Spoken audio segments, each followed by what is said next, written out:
Let's see. Hail Hydra. Mic check. Mic check. Let's see. Hold up now. Hold up. Wait a minute. We might have to change some stuff here because it's not. I'm not getting audio. Oh, look at me. I'm a fucking dude. This is how we start. Yeah, this is how we start out. Garage Goons, guys, the most trash show on YouTube. Thanks for tuning in. Right now, we have a very special guest, Jamie Kaufman. Hello. I'm happy to be here. Thank you for having me, good sir. Yeah, absolutely. I really appreciate you coming through. So tell the people about you and what you got going on, projects you got coming down the pipeline. So, hello, I'm Jamie. Jamie Kaufman. I am a photographer from Thousand Oaks, California. You can find me at Jamie Kaufman Photo, Instagram, Facebook, Twitter, all the social medias. He's automatic with it. Right now, I don't really have anything going on because of Miss Rona and her cousins, Miss Delta, and all of them. But hopefully, soon, we'll have some shit coming. But for right now, we're just chilling, having a little kiki, you know. Little kiki. We're just vibing. Right now, we're just vibing. That's it. And just waiting for shit to come. Yeah.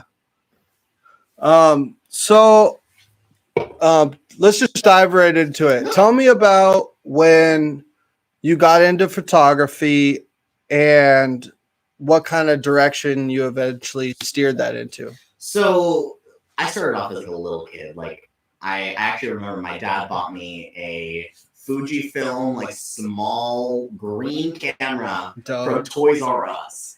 And I used to just take photos around the house, and I'd bring it to school and take pictures of people. And it was something I was always interested in. It was more of like a hobby than anything, and it still kind of is a hobby that I've turned into a side business. But I just people candidly and posed. And it didn't really translate to live photos professionally for quite some years. Obviously, I'm a huge fan of metal. I'm a huge fan of metal music. And I would go to shows and just take my little point and shoot, start shooting around places. Nice. And I never understood why I wasn't getting the kinds of shots like I'd see like in the magazines and such. I was just like, what am I doing? You're like, I got the best shit from Toys R Us. What's going on here? literally what my little small thought. And I didn't actually start taking it professionally, or even in a sense, actually until the week after I finished my senior year of high school. Cool. My dad had this classic Canon camera that had like one of those little flash memories in it. Like one of the thick ass motherfuckers, like 2 gigabytes. That's how big that thing was. Like it was couldn't take many pictures. But the memory drive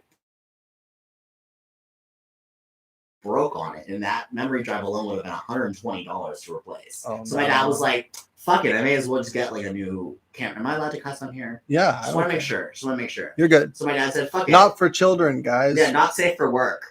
If you're a child, stay in meth and don't do school. But if you're looking for a new family show to watch together and bond, you might as well watch the most trash show on YouTube. Period. Go big or go home. We may as well just crush your brains as we're at it. Yeah. But my dad just said, fuck it, I'll just buy a new camera. So he bought the Canon Rebel T5. And like about a week later, we were going to a show at Chain Reaction for this band called The Animal and Me. And I was like, hey, Dad, can we bring your camera? Like, I kind of want to try shooting some shots with it. And I just shot in auto. Like, I didn't know what I was doing at all. Like, I was just kind of like snapping around, hoping to see what stuck. And then didn't even edit the photos, just uploaded them. Yeah. No editing whatsoever. I would just upload them because it was more of a hobby than anything. Right. And the band reposted a few of them. I was like, that's dope. I was like, hello. And then I just started doing that. We went to a lot of shows that summer. One of my favorites and most iconic being Blessed Falls Back to the Basics tour. And I was going to all these shows, and one of the first big band to share one of my photos happened that summer as well. Okay. It was actually my friend's band, Era, and they reposted one of my photos, and I was like, holy shit, I can actually start doing this. Yeah. And one of my friends named Jillian messaged me. She's like, hey, I've seen you like shooting with your camera at shows. Like, do you want some like honest like photography advice? Because I didn't know what I was doing at all. I didn't know what settings were. I didn't know what anything was. And she, if I could summarize it, it was probably like 20 pages worth of just straight up messages of her just giving me like what ISO is, what aperture is, what shutter speed is, and like things that like someone who's starting out would not understand. Yeah. And like without like taking courses or anything like that. And she basically just gave me a crash course right through Facebook Messenger. And it was like from then on, I really just started working on things. And like I feel like as a photographer, you can always learn something new. And that's something that even as I've established myself and as I've continued growing, I constantly want to keep improving and never stop learning. So as I've gone through the ranks, the first year and a half of my photography career, I was completely freelance, doing everything myself. And then I hit like a roadblock in the local scene. One thing that a lot of photographers that biggest advice I will give you starting out, know your worth. Like, don't oversell yourself, but don't undersell yourself. You know what I mean? Like, you don't want to come off aggressively, but at the same time, you don't want people to take advantage of you. Yeah. And that's something where I kind of hit like a road in the local scene here in Ventura County I was like, people just walk all over me. I was paying my way into shows while also providing photos. Like it was like this, it was this kind of place where I'm like, I'm broke. So then I was like, well, how do I get into shows? How do I get into like, these bigger shows that I see a lot of people photographing? And how I did it was I posted in a photography group chat on Facebook called like Pop Punk Photographers. And I was like, hey, is anyone looking for like a photographer like for press? Because like I'm a photographer, need to like start getting press passes. And a woman named Christine hit me up saying she needed a photographer. And I've basically been shooting with the Camera Effect, which is the publication I now co-run with Christine, since late 2017. I still remember the very first show I shot for them was the Suicide Silence 10 Years of the Cleansing Tour at the Whiskey A Go-Go, fully sold out. And I still just remember being like, okay, I've finally got this. And from then, I've just been shooting these bigger shows, and bigger ones, I've even gotten freelance just because I've shot the bands for the publication beforehand, and then they reach out to me afterwards being like, hey, we love your work, we'd love to see you come out again. Like, that's awesome. So like just from like shooting shooting shows for the publication, like bands enjoy my work, and I've made some really good friends just from shooting for the publication. And the last year and a half has been terrible for a lot of us photographers, but one thing that I've been doing during this time is taking some of those older images and re-editing them with newer techniques that I've learned over time. I've seen that. Now tell me, like, is editing, would you say, one of your strong suits now, or is it still primarily shooting? Now, when you take a shot, it obviously looks a certain way. Right. Editing used to be like a very half-assed thing for me. I will be completely honest. I when I started out, I didn't take editing seriously. Like I didn't do enough. You're just shooting raw everything. Like, I was just shooting raw. Like I'd do like a little tweaks here and there, and then that'd be it. Now it's like I will take a photo and I will see like colors that I don't like or just an aesthetic, and I want to make it my own. Like I want someone to look at the photo and be like, "That's Jamie." Like, yeah, I really like the aesthetic, at least from Instagram, that you have. That stylistically, it reminds me of like Gotham City, dude. I love it. It's like it's not bright enough to be cyberpunk or anything like that, but it's very contrasty, but also like dark. Thank you. That's something that I actually over COVID was when I really started honing in on my editing skills. I bought a few presets. One pack I bought from Matt Bender, who amazing photographer. Definitely check him out. Also bought some a preset from this photographer named Mikkel, and Raquel. Brain fart. Raquel, you're amazing. Love you, Queen.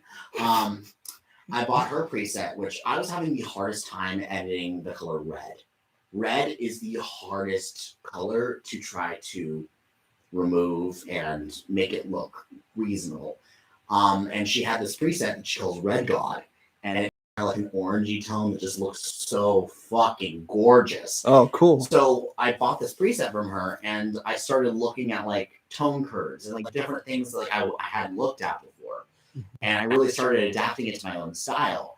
And when I started applying it to my own style, I realized that like I like a little bit of like a yellowish tone in my shots, and like I like a little bit of greenish, and like it's kind of into the style where like I'm realizing now that like the colors that I like more in my shots are kind of inspired by some of my favorite horror movies.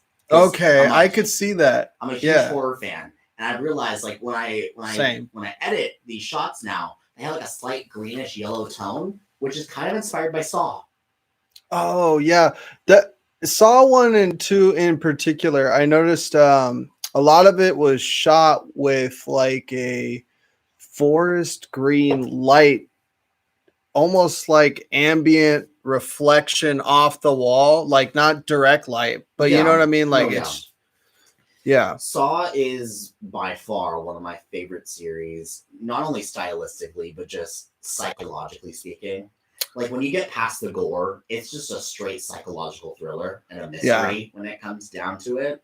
I was on board till about Saw 4, and then I'm just like, well, after Saw 4, they got a new director. Oh, is that what happened? So Saw 1 was directed by James Wan, which he left the series after Saw 1. Okay. Saws 2 through 4 were all directed by Darren Lynn Bousman, who is incredible. He also directed the newest one, Spiral, which is a side movie of the series. I thought Chris Rock. So Chris Rock is the executive producer of the new one. Oh, cool. But Darren Lynn Bousman actually wrote the second one. And he directed 2 through 4. And then 5 through 7 different people. Yeah. But same production team and everything. So besides the directors, 5 through 7 were definitely some of the most off ones. I will say that 6 picked up a little bit, even though it was the lowest grossing in the series. I'm not gonna lie, dude. I remember the first 3, 4, but like after that, I just binged them on Tubi, and like it all blurs together for me. I feel that. I think to me, what really inspires me about the Saw look is just not only the colors. Like most movies, like a very clean color palette, whereas Saw, it's very dirty, it's very grimy. And like when it comes to like my photography, I want it to have a very clean look, but I also like it to look a little bit more punchy, a little bit more like contrasty. Yeah, I feel like that's something that like it just kind of screams me. Yeah, I could definitely see that. Like one, I think it was the singer of Harm's Way. I think you got. It's like he's very clear and defined, but the whole bokeh kind of like background fades to black almost immediately, but it transitions enough to give you depth. I thought that was a really cool shot. Thank you. Yeah. Fun fact: that shot was originally all blue. Oh, okay. So I did a lot of TLC on that photo. Given skin tone, blue is like still my kryptonite. Like it's not kryptonite. It's the death of me. Blue is like the death of me. Like fair enough. Me, I like try to get someone's skin tone like back to skin tone. Like I'm like I see someone like an odd color. I'm like no, miss ma'am, we're gonna get you back to blue or back to skin tone. I'm brain dead. I apologize. That's interesting, man. So just dialing it back a little bit. So why metal? Why? I know you went to a lot of shows and we got the story. Your dad kind of gave you a camera and you just happened to be a natural. But why metal shows? Like what kind of drew you to that type of music? So when I was growing up, I listened to a plethora of music. I was always a huge Guitar Hero fan. That's kind of like what got me into a lot of the bands I listen to today was actually from Guitar Hero and Rock Band. I actually still play Rock Band, and I'm an avid gamer for Rock Band. I have about 1,500 downloadable songs on my new Xbox. But that's kind of what drew me to metal. I mean, my dad was dating this woman back when I was in elementary school, and she got him into like bands like Red Jumpsuit Apparatus and Linkin Park, and like that was kind of my start. Was like through those kinds of bands, and like then pop punk and I guess new rap metal, rock, like new metal. yeah, and like hard rock, post hardcore. That was like where I started. And then I had a friend, and we would just go through the Rock Band downloadable store, and she'd show me like, oh, this band I like, this band I like, and I'd have some cash on there, and I'd buy them, and I'd start playing them. The first two bands I got into, like on my own outside of my dad, were Escape the Fate, okay, and The Used. And those okay. were the first two bands that really like sparked my interest in metal. And like Escape the Fate and The Used are definitely more like post-hardcore, like pop punkish. Yeah. But that's like the brand. That's like, you know, the first olive branch that just kind of sparked everything for me. There's a place where I feel like they meet and they don't have like a good way to coin the genre, which I don't get because they've coined a bunch of things with metal and they've combined a bunch of things with punk. I mean, but they can't. That's literally what metalcore is. It's a mixture of heavy metal, like Yeah. And like metalcore was basically melodic death metal meets punk. Yeah. That's literally what metalcore was. I mean, a lot of the early metalcore bands were like, they called them At the Gates core because it was like at the gates with breakdowns. Yeah. But I just started. It was a genre that truly sparked an interest for me, and whenever I'd go to shows, it was like this like thriving feeling that like I didn't feel anywhere else. Like my dad and I would go to Warped Tour every year, and it was like not only like a bonding experience, but it was something where like I just felt more free than I did any other day of the year, and like I would always just count down the days until I went to Warped Tour again. Like I miss Warped Tour, man. Warped Tour was the fucking shit, and actually I finally got to photograph it the very last year. Oh, cool! Good on you, man. And I photographed 20 bands that day. Wow. Actually, 19. I saw 20 bands. I photographed 19. That is amazing, man. Yeah, they need to bring that back. They're definitely working on it. I know they're working on a Warped Tour replacement. I'm not certain what that would be or when, because obviously Miss Rona and her cousins are pushing shit back. Dude. I always joke about it because like there's so many variants now. It's like Miss Rona and her 13 colony sisters. Yeah, it just... I'm trying to think of like a good comp for it, but I feel like it's just multiplying all the time. And I mean, that's how viruses work. And right. Like, we still have the flu that like comes out with new variants like every year. That's why they have the flu shot for it. Yeah, I guess that's true. But I just feel like they just need to get a grip on this thing, man. Like trust and believe. Trust and believe. I'm right there with you. I think the issue is that there's so much misinformation out there on both sides. Like, there's the people that are like, you know, want us to lock down and bunker down, and there's also the people that are like, let's just go back to normal. It's like, you can't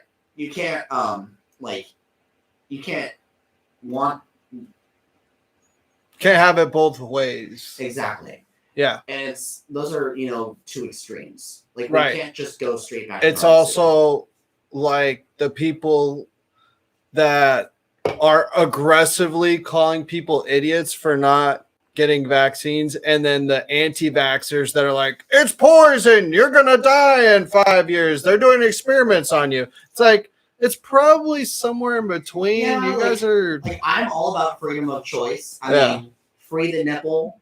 Yeah. Pro-abortion over here. Like, do what makes you happy, boo-boo.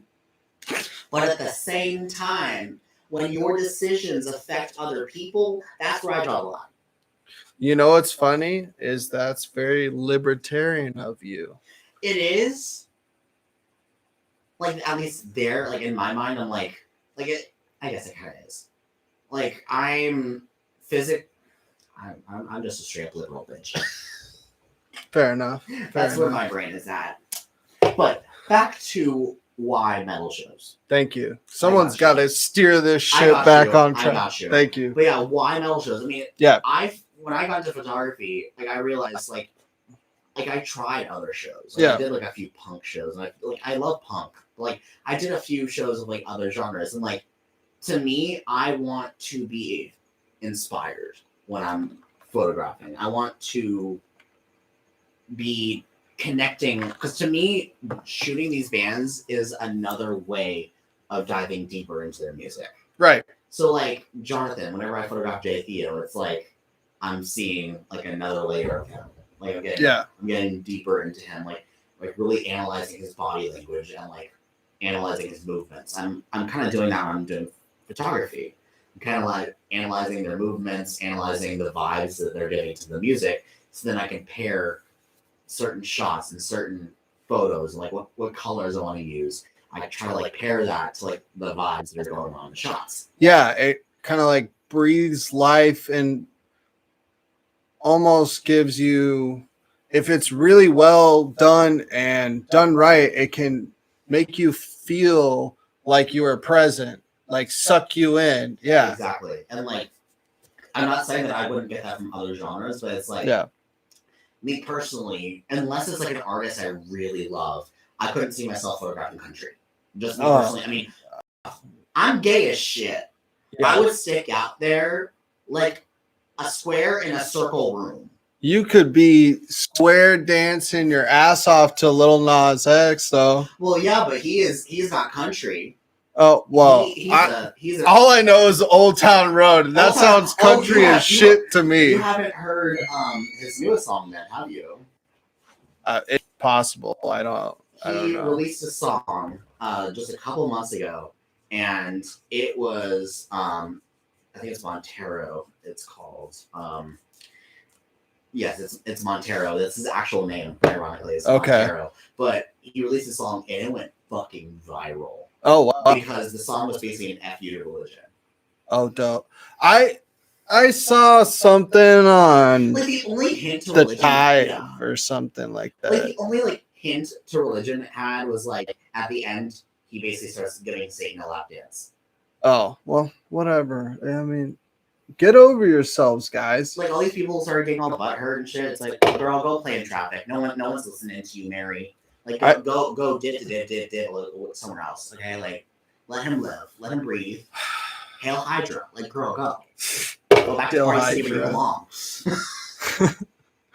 I would stick out like sore thumb if I were to shoot a country show. I mean, like I did shoot like an alternative show, which was this band called Chase Atlantic, and they're kind of more like R&B rock, and like that was a cool show. Like I will not lie, like I enjoyed myself there. But I definitely felt a little bit out of place just because I'm typically like more like a post-hardcore hard rock metal guy. Yeah. But I enjoyed it. I would happily go back and shoot something like that. I'm very open-minded musically. Like I listen to everything from like classical to death metal. So like my musical palette is very much broad. Yeah. I just find that it's more likely that I'm approved for metal shows just because my portfolio currently is all metal. Sure. But I'm open to other genres. It's just I want to photograph things that inspire me and I vibe with. Right. And there are certain artists of specific genres, rap, that I just don't jive with. Yeah. Like there was that whole thing about DaBaby that's been going around of his comments and then T.I. defending them.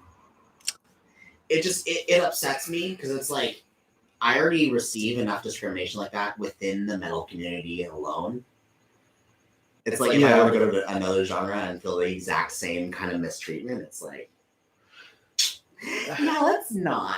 Yeah, I mean, I feel like a lot. I'm a hip hop head, admittedly, but like I feel like a lot of these guys are, what's the word? Like driven by putting out this hyper masculine energy, and it's fine, but it's like, dude, we already know you get all the chicks, you like have all this money, you all this stuff. Like, why are you trying to put other people down who are different than you? You're essentially cutting off revenue sources as well, just from a business perspective. Yeah, and it's like, what was it?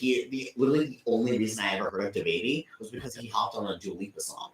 Like, that's the only reason I'd ever heard of him. And then Dua Lipa did an interview recently when like all the stuff was coming out about him. She's like, that is not the person I worked with.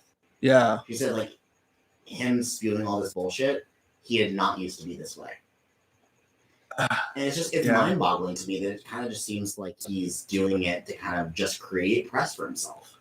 Not only that, but what kind of people are you pandering to? Like, I get it. You understand your demographic isn't people from the LGBTQ community. It's always the last letter I forget, because I feel like that was added on recently. Yeah, the Q stands for questioning or queer. There's actually 2 Qs. That's why they put the plus. We just call ourselves the alphabet mafia at this point. There should be a legal limit to acronyms. I think like 4 letters tops, and then after that, it has to become a word. Like us, and this actually became popular on TikTok. We call ourselves the alphabet mafia. Yeah. Just because there's so many goddamn letters now that it's just alphabet mafia. Yeah. Is what I'm calling it now, and I find it funny. And whenever I say it to people, they're like, "I'm sorry, what?" So alphabet motherfucking mafia. All the letters, bro. Seriously, we'll accept all of you, except for pedophiles. Stop trying to make yourselves into a fucking sexuality. If I see your flag, it's on site. Like, seriously. Oh, yeah. It's on fucking site. Under the jail. Under the jail. Yes. Not in the jail. Under the jail. Under. Yeah. At least 6 feet below. Yeah. No, like, I found out they made a fucking flag for themselves. Oh, man. Like, they were legit trying to make themselves a part of our community. And is that a thing? I feel like some interest group, like, made it up to piss people off. And I'm over here like, just go back to Party City where you belong. Yikes. Yeah. But yeah, like, I kind of briefly touched on it, like, just a second ago. Like, I know it's weird being a gay within the metal community. Yeah, tell me about that. Because, like, I didn't realize it until recently. Because, like, beforehand, I'd been accepted for who I am within the metal community up until, like, a couple years ago. And there's just this huge... I mean, obviously, the country is more polarized than ever. Right. But you think, like, the metal community was basically founded with a lot of the hardcore ideals. Well, not only that, but Judas Priest, gay community directly influences all these dudes are singing about girls, girls, girls, and still wearing tight leather and spikes and shit. It's like the definition of like glam metal and heavy metal was flamboyance and being out there. And you'd think that the community would still be there, but there's been a large movement coming in from the right. Like with bands like Five Finger Death Punch and bands and like others who are just putting up this very heavy conservative front.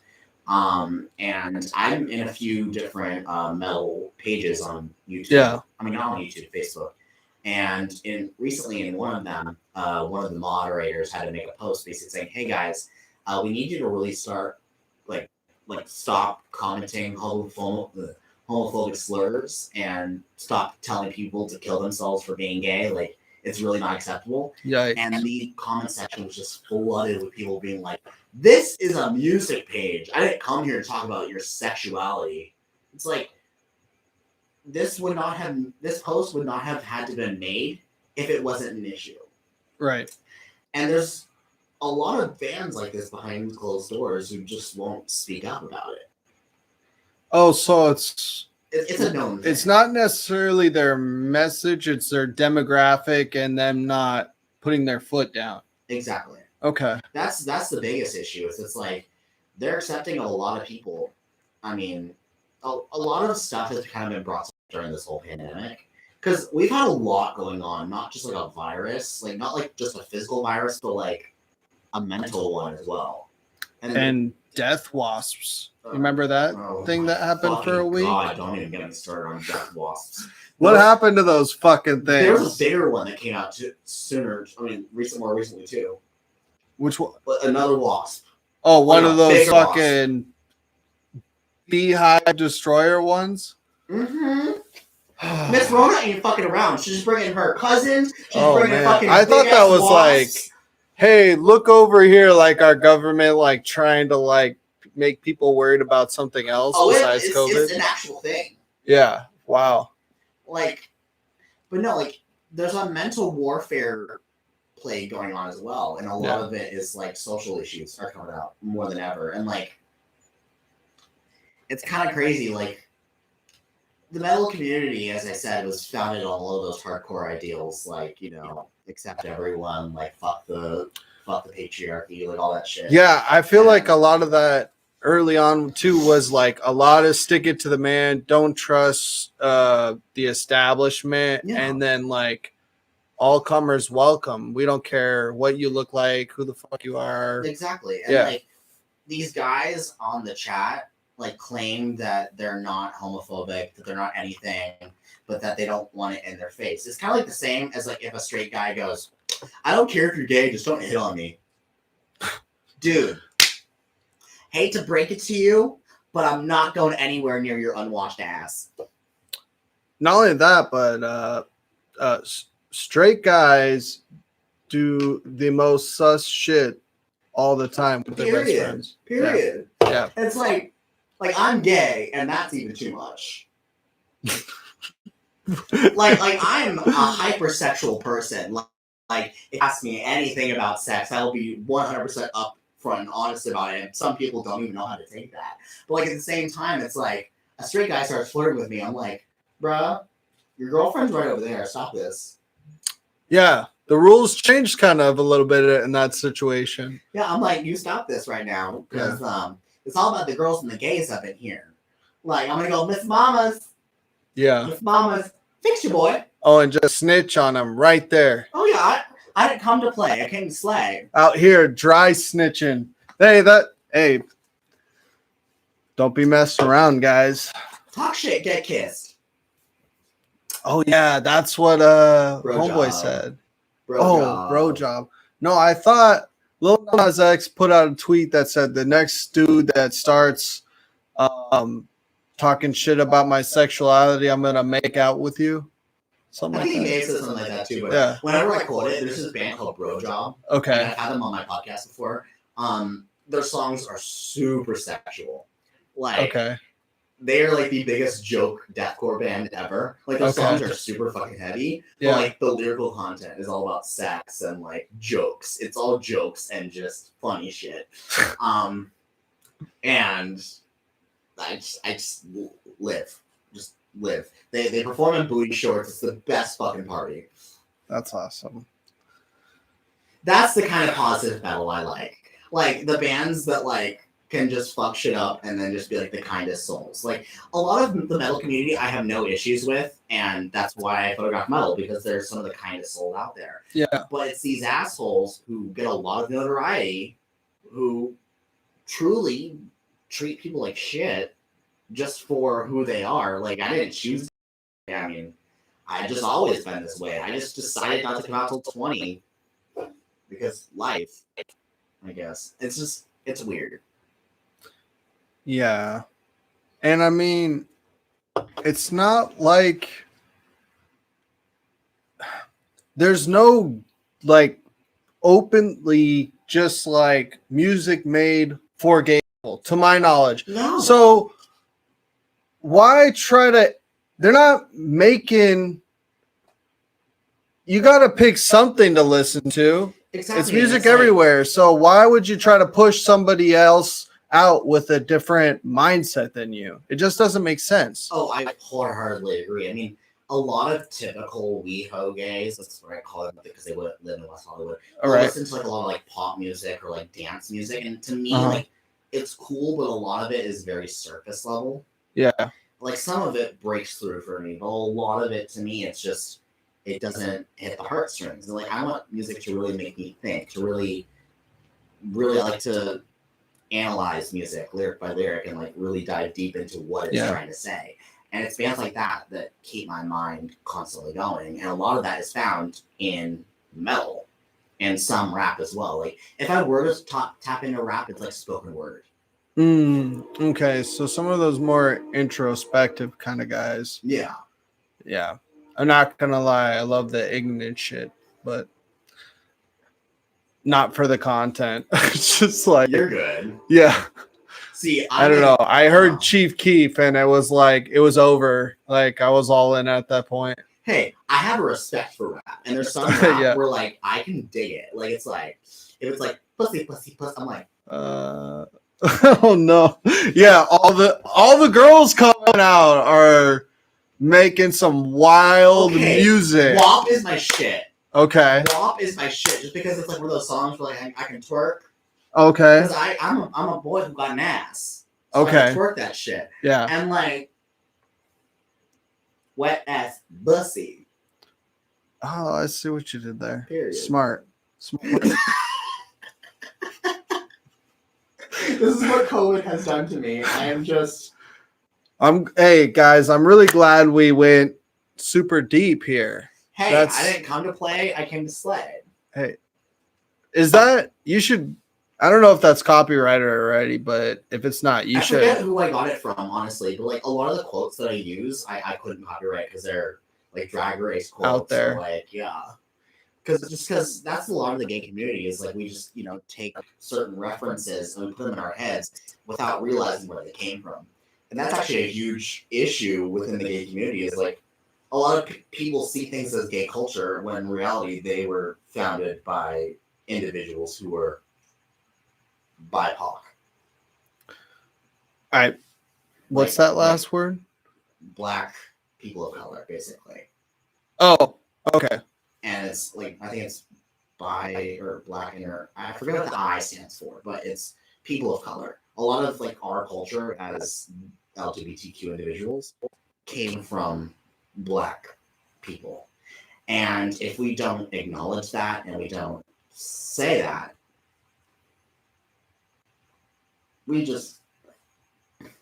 our community has had so many issues over COVID that have just been like pretty much exploited or released into the stratosphere. So now all the issues are out there. So we can really start working on things. People are nasty. I'm just going to say that. No, that's big facts. Like big facts. And like every community has their issues. The gay community, there's a huge issue with racism. Okay. There's a huge issue with racism within the gay community. Yeah, it's weird. Like things that like there's already an issue with in regular communities. When you go into the gay community, it's like everything is under a magnifying glass. Oh, it's the weirdest thing. Like I didn't realize I would have so many issues with dating until I got into the gay community. Because like these guys will just put on their profiles no fats, no femmes, no Asians, no. Oh, blacks. They're just. Like, they're discriminating. Cut straight to the bone, huh? Yeah.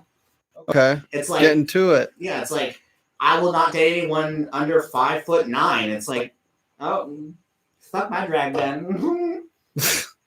Like it's the weirdest thing. It's like, oh, you're not accepted in this community because you're not straight. Oh, you're not accepted in this community because you're not 5'10". It's like I look and feel like a burnt chicken nugget, but I still love myself.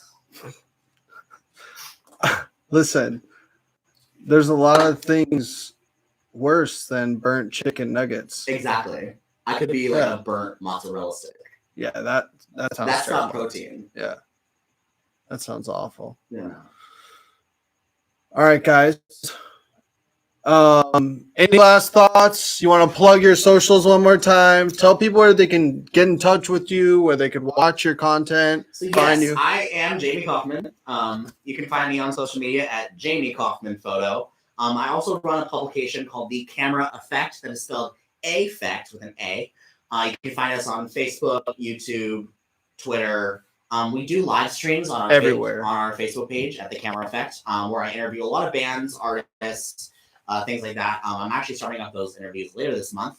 Right now, my first confirmed guests are the band Sentinels, who have their first debut album, which, okay, before we go, this is a question I have to ask. What would you consider a full-length album? Depends on the genre, but if you're talking anything that's not rap, I'm going like 11 songs plus. Because their last album was 7 songs, but it reached 32 minutes long. Oh, if we're talking length. Well, it's just weird nowadays because streaming has nothing to do with times. It just has to do with plays, which is why people who do podcasts get screwed on streaming dollars. Yeah. It takes 3 hours to stream a podcast. It costs the same amount as streaming a song that lasts 3 minutes. Exactly. But what's interesting is like their last album was 7 songs, 32 minutes long, which is longer than a lot of bands' albums. Yeah. And yet people kept calling it an EP. So they're calling this new album, which is 12 songs, their debut album. But I keep calling it their second album because it's so in the rap community, it's even more confusing because they have mixtape, they have EP, they have there's a third term, not album, LP. LP is like, because that's like long play. That's what they used to call the vinyl, so it's an LP. Okay. And like that's what's confusing about, because I keep saying like I have Sentinels coming on with their debut album, but in my head, go check that, guys. Go watch that shit. Yeah, check us out at the Camera Effect. But that's what I keep talking about. Is like, is it their debut full length, or is their previous one their debut? Because they're calling it their debut full length just because everyone else choices. Yeah, choices.